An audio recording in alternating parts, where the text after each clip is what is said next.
What's going on, CrossFit Federal Way? It is Thursday today, and today I wanted to do something that could be looked at a little more as like active recovery, something that's not as intense, where the time domain isn't going to be super long, because it's been a fairly volume-heavy week so far, and Friday and Saturday are not going to be easy by any means.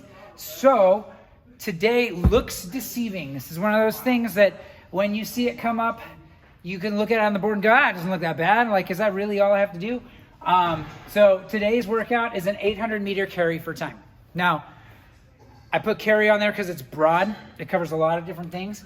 This could be, it could be a farmer's carry. You know, so an implement in either hand and carrying that for the 800 meters. It could be a suitcase carry.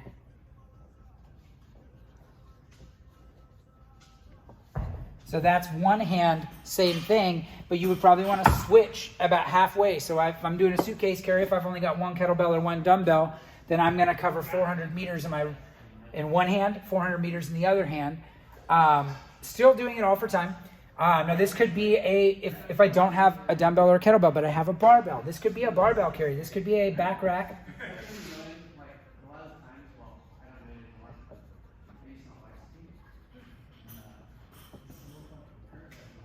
Could be a back rack barbell carry.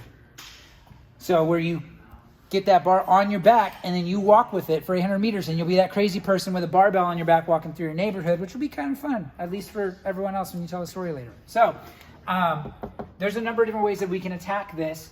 Either way, it's about covering this distance for time, so it is as fast as you can go.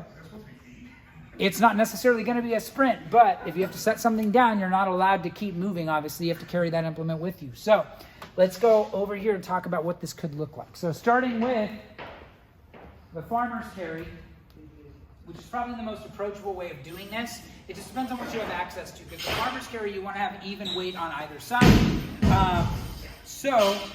Like if I have two kettlebells, I'm just going to stand up and carry my two kettlebells for the whole 800 meters. If I don't have an implement, I could carry a plate. I could carry a plate in the frontal plate of my body. I can throw it on my shoulders and carry it on my back. Either way, covering 800 meters is not going to be comfortable. So depending on how you want to tackle that, or with the dumbbells, same idea. Farmer's carry here. Now, if I only have one, it doesn't matter. If I only have one, I can treat that as a suitcase carry. I want to cover half the distance on one side, switch hands, half the distance on the other, and then come back. Now with the barbell, because a back rack carry is not something that you see very often, you could throw this out there as, throw it akin to like a yoke carry. The biggest difference between carrying a barbell on your back and carrying a yoke is the yoke moves a lot more.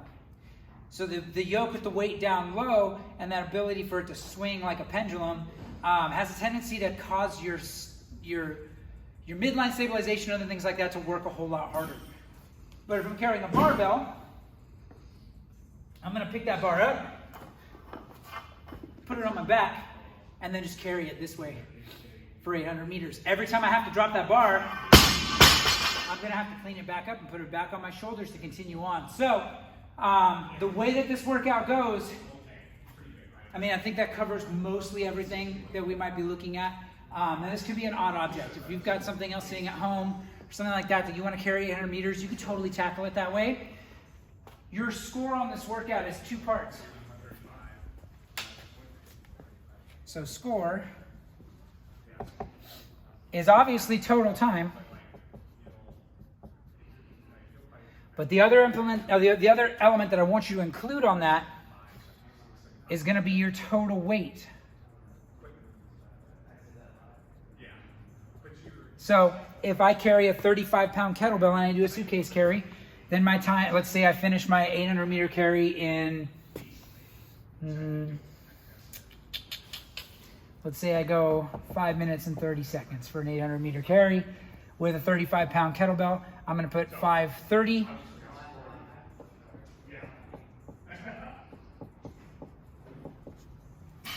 So that would be a suitcase carry if I was doing a farmer's carry, I might say that I had 2 kettlebells. So you can make this as hard or as easy, quote unquote, as you want to. If you really wanted to like put 225 pounds on a bar, clean it up, put it on your back and carry that, you can go for it. I don't necessarily recommend it. But if that's something that you're like, ooh, I wonder if I could do that, challenge yourself. So you're going to have twofold, again, time and weight. So I would say that's times 2. You could also call that 70 pounds because obviously if there's 2 of those. But either way, total weight, total time. That's what we're looking for today. This one hopefully is going to be short and fast. It probably is not going to be as fast as you think because those carries can slow you down quite a bit. Yeah, so this is likely to be something that comes up in the future again, just as a means to test things about how quickly you can keep moving under load. Obviously, in a regular gym setting, we would select whatever your prescribed weight that you're carrying is, but that's what we're getting into today. So 800 meter carry 4 time. Remember, post your total time, post your total weight or total load that you did carry on that 800 meters. And that is what we are diving into. So with that, guys, let's get after it.